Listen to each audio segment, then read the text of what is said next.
Bonjour à toutes et à tous, aujourd'hui je vous propose de parler de 3 erreurs fréquentes que je vois beaucoup dans les personnes qui sont en train de se reconvertir et je vous rassure que j'ai moi-même fait aussi, donc c'est vraiment à la fois une vidéo d'expérience, on va dire de mon expérience personnelle et puis de l'expérience que je vois aussi eh bien, dans mes accompagnements tout simplement, donc c'est parti.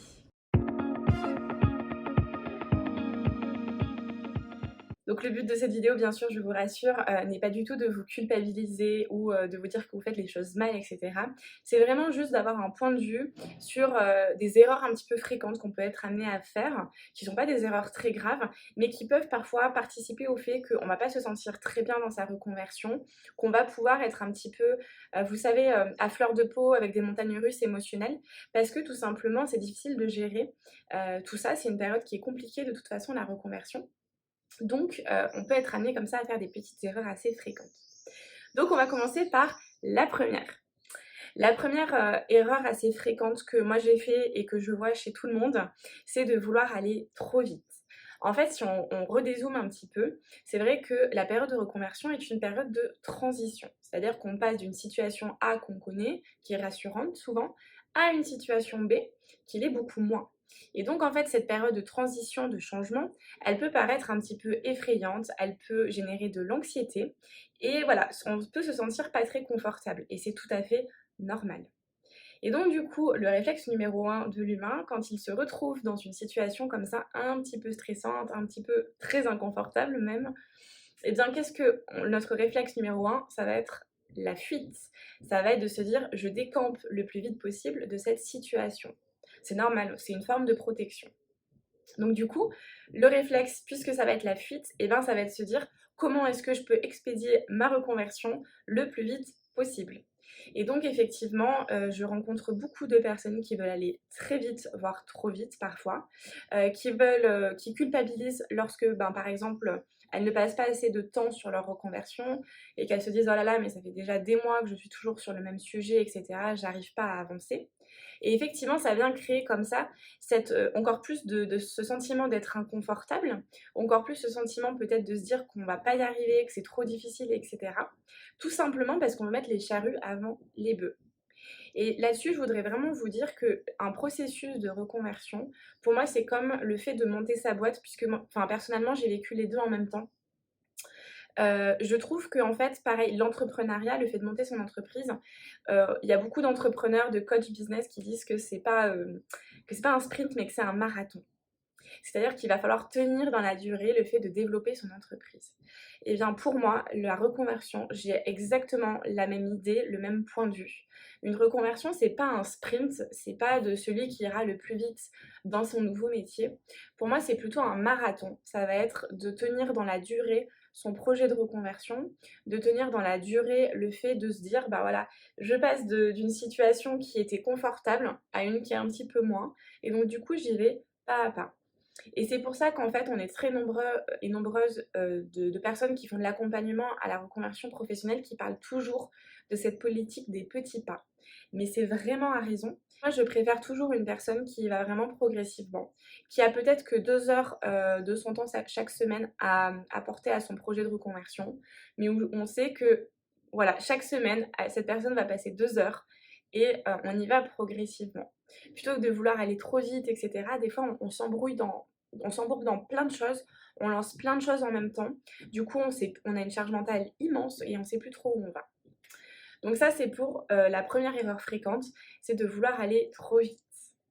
La deuxième erreur fréquente que je vois beaucoup, mais alors c'est pas vraiment une erreur, c'est plutôt quelque chose qui est tout à fait normal, mais je trouve que c'était important de le dire dans cette vidéo, c'est cette tendance qu'on a tous, hein, et moi vraiment la première, hein, je ne me considère pas comme différente, c'est cette tendance d'imaginer toujours le pire et du coup de voir le verre à moitié vide quasi systématiquement.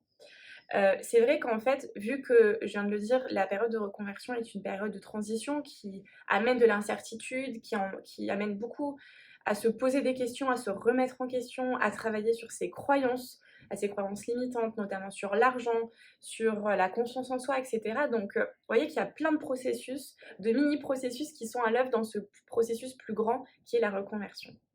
Et donc, du coup, eh bien, en fait, le cerveau, naturellement, il va se mettre un peu en mode alerte rouge. Je vous l'ai déjà dit dans d'autres vidéos. Et donc, en fait, effectivement, puisque le cerveau est en mode alerte rouge, ça va générer des pensées et donc après des émotions qui vont un petit peu s'accumuler et créer un sentiment de stress, de peur qui peut être parfois même très intense. Et donc, du coup, eh bien, en fait, on a tendance du coup à imaginer le pire et à se faire comme ça des scénarios, mais d'insécurité assez fous. Là, je vais vous donner mon expérience personnelle. Moi, quand j'ai commencé les émotionnels et quand je me suis reconvertie, et d'ailleurs, ce qui a fait que j'ai mis du temps avant de poser ma démission, c'était de me dire: «Mais en fait, je vais me retrouver sous les ponts, comment je vais faire financièrement? Mais ça va être horrible, je vais plus pouvoir vivre, je vais plus pouvoir, acheter quoi que ce soit» et cetera. Et comme ça, on se fait des scénarios, comme si on allait se retrouver à la rue du jour au lendemain. Et en fait, du coup, une fois qu'on a commencé à activer ça, et bien, en général, le petit vélo, il continue à tourner dans la tête et on a toujours ce type de pensées qui sont quand même très négatives, de voir toujours le verre à moitié vide. Et c'est vrai qu'il y a beaucoup de gens, quand on discute, que ce soit sur les réseaux sociaux, que ce soit dans les séances du programme OZ, etc., où en fait, on se rend compte que c'est fou, on imagine toujours que c'est le pire qui va pouvoir arriver et que de toute façon, ça pourra forcément que se passer mal, qu'on voit pas forcément comment ça peut se passer de façon positive.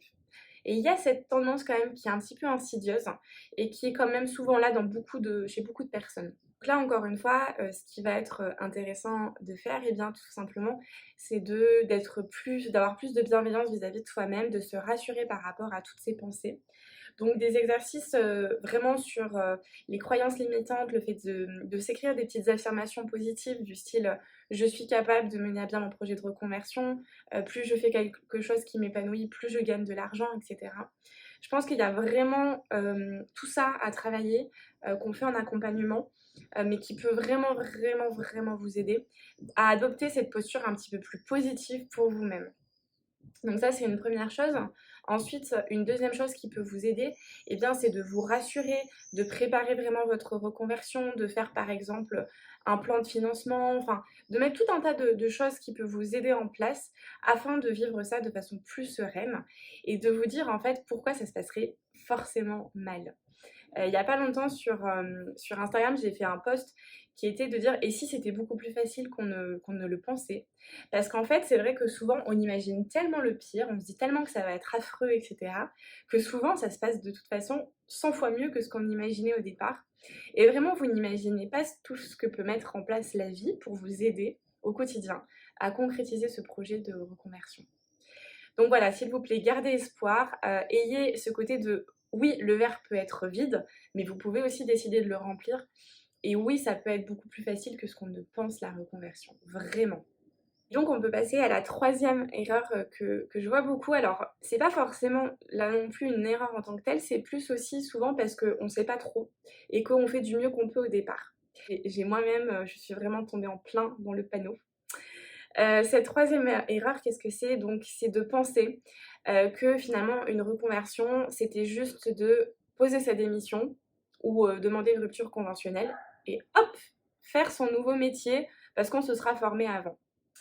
Je pense que je peux vous le dire maintenant, hein, vraiment, de mon expérience personnelle, quand j'ai quitté, ma partie salariale, il se trouve que mon chef m'a proposé de rester pour certaines missions, chose que j'ai acceptée et que je fais encore aujourd'hui. Et c'est des super missions que j'adore faire, donc ça me fait un très bon équilibre entre une partie du coup salariale mais très adaptée et une partie entrepreneuriale. Et donc en fait, moi je me suis dit: «Bon bah c'est bon en fait, j'ai démissionné, je me suis formée aux fleurs de bac», enfin j'étais en train de terminer ma formation d'ailleurs à l'époque et puis, les clients vont affluer tout de suite, ça va être hyper simple et cetera et cetera. Et en fait, je suis vraiment tombée des nues, parce qu'en fait, une reconversion alors ça dépend quel type de changement vous faites, hein, mais si c'est une reconversion qui est quand même assez importante, donc c'est-à-dire que soit vous allez changer de secteur, par exemple, j'en sais rien moi, vous passez du marketing au tourisme ou vous passez de la santé à quelque chose de beaucoup plus manuel, ou vous changez de statut, donc par exemple, vous êtes salarié, vous allez devenir entrepreneur ou inversement, vous êtes entrepreneur et vous allez devenir salarié, eh bien, en fait, tous ces changements font que, en fait, une reconversion, de toute façon, ça ne sera pas juste de hop, j'envoie une lettre de démission ou j'acte que je termine un contrat. et hop, je me lance dans une nouvelle activité. Enfin, je vous souhaite que ça marche comme ça, mais généralement, c'est pas le cas. En fait, une reconversion, ça fait partie d'un processus, à mon sens, qui est bien plus vaste. Surtout quand on se reconvertit pour faire une activité qui a du sens, qui a plus de... Voilà, qui vraiment vous passionne, mais qui du coup vous fait aussi très peur. En fait, pour moi, la reconversion, ça va aussi, et c'est une magnifique période pour s'introspecter. Donc en fait, je trouve ça dommage d'ailleurs de faire une reconversion sans s'introspecter en minimum, sans en fait repartir de qui on est et de vers où on veut aller, qu'est-ce qu'on veut faire. Donc c'est-à-dire, bah, en fait, quelles sont vos valeurs? Quelles sont vraiment les choses qui vous tiennent à cœur? Quelles sont les choses que vous voulez retrouver dans votre nouvelle activité que vous aimiez déjà dans votre précédente activité? Quelles sont les choses au contraire que vous ne voulez plus? Donc ça peut être par exemple, géographiquement, j'en ai marre de travailler à 1 heure de route, de ma maison. Ça peut être au niveau du salaire, ça peut être au niveau des collègues, ça peut être sur l'ambiance de travail, ça peut être sur le secteur. Ça peut être plein de choses différentes. Mais en tout cas, c'est vraiment une période géniale pour, remettre en perspective un petit peu tout ça. Donc il y a cette partie un petit peu d'introspection sur ce que je veux et ce que je veux plus, mais c'est aussi super pour se demander, bah, voilà, quelle est ma zone de génie? Quels sont un petit peu mes talents naturels?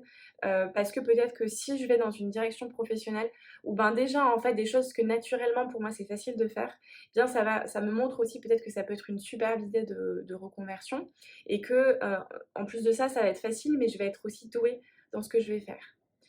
Pour moi, il y a aussi cette partie d'équilibre pro-perso. C'est très important aussi, à mon sens, de profiter de ce moment de la reconversion, de se dire: «Est-ce que mon équilibre personnel et professionnel, aujourd'hui, il est OK pour moi ou pas? Et s'il ne l'est pas, pourquoi? Et qu'est-ce que je peux faire pour essayer de l'améliorer?»